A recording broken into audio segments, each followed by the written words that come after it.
Bonjour mes chers amis, voilà, donc on va continuer encore la halakha de Shabbat, la halakha de Mouksé, toujours la catégorie Keli Shemelachto Leissou. Donc un Keli dont sa fonction c'est de faire un Issou, le marteau, les ciseaux, le stylo, on a déjà vu les cas de figure.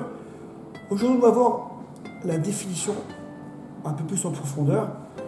On va prendre le cas de la casserole. Une casserole pendant Shabbat. Une casserole pour Shabbat. C'est sûr qu'une casserole qui contient de la nourriture, il n'y a aucun problème. Parce que toute la casserole est là pour la nourriture, on pourra dépasser la casserole.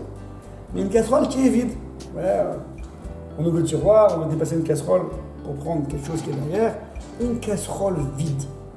Est-ce que c'est mouxé ou pas mouxé? Est-ce que c'est un kili shemelachto leissou ou non?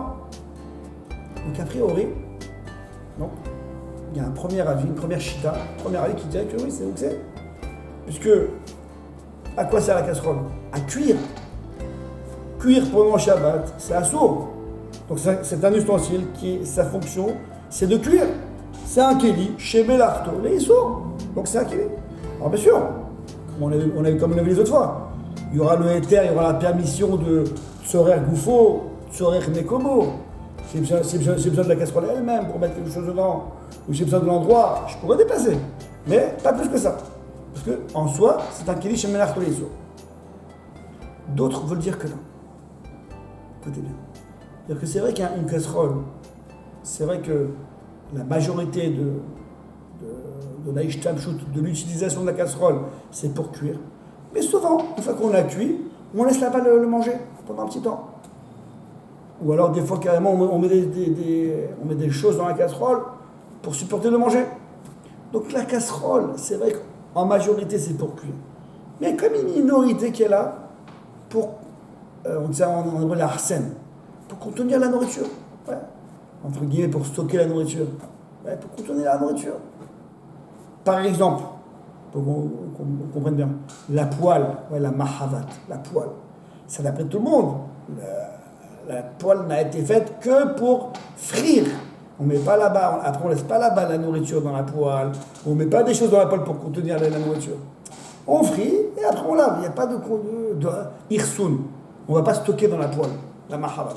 Donc d'après tout le monde, la poêle, elle a un statut de keli shemelachto leissou. Mais la casserole, c'est un peu différent. Donc il y en a qui veut dire qu'on va selon la majorité des fois, qui est cuire. Donc c'est un keli shemelachto leissou. D'autres veulent dire que non.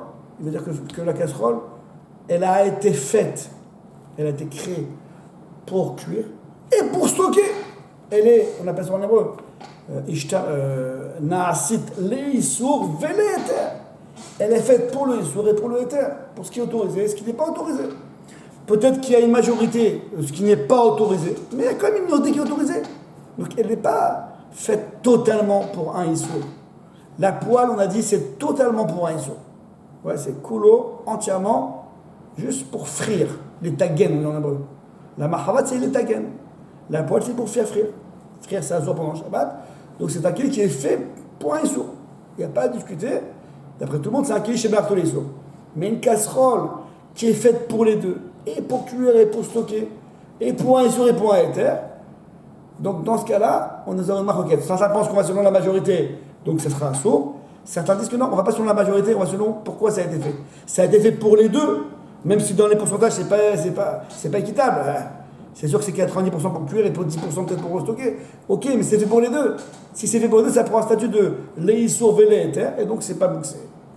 Donc nous dit le Rav Ovadia Yosef on peut trancher comme la deuxième chita que du moment que c'est fait pour les deux, la casserole n'est pas mouxé. Voilà mes chers amis, demain on continue Bezrat Hashem, passez une bonne journée. Hatzlacha.